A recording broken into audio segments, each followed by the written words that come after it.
अकबर आणि बिरबलाची गोष्ट. चार मूर्ख. एकदा बादशाला एक विचित्र लहर आली. तो बिरबलाला म्हणाला, मला एकाहून एक असे 4 मूर्ख दाखव. ठीक आहे असं म्हणून बिरबल बाहेर पडला. शहरात हिंडता हिंडता एक इसम गडबडीने जाताना त्याला दिसला. त्याच्या हातात एक झाकलेलं तबक होते. बिरबलाने त्याला विचारले, काय रे, ह्या ताटात काय आहे आणि तू चाललास तरी कुठे एवढ्या घाईनं?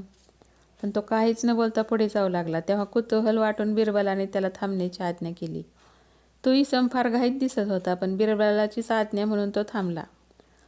बिरबलाने त्याला पुन्हा तोच प्रश्न विचारल्यावर तो म्हणाला, सरकार, माझ्या बायकोने माझ्याशी घटस्फोट घेऊन दुसरा नवरा केला होता.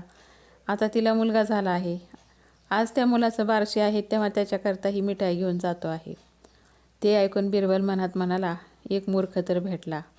तो इसम आडेवेडे घेत होता, तरी बिरबलाने त्याला आपल्याबरोबर घेतले आणि तो पुढे निघाला. पुढे जाताना रस्त्यातून एक मनुष्य घोडीवर बसून जात असलेला त्याला दिसला.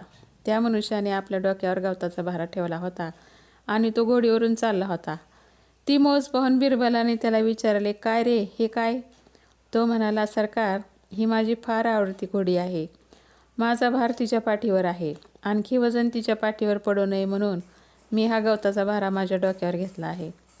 ते ऐकून बिरबलाने त्यालाही आपल्याबरोबर घेतले आणि तो राजवाड्यात गेला.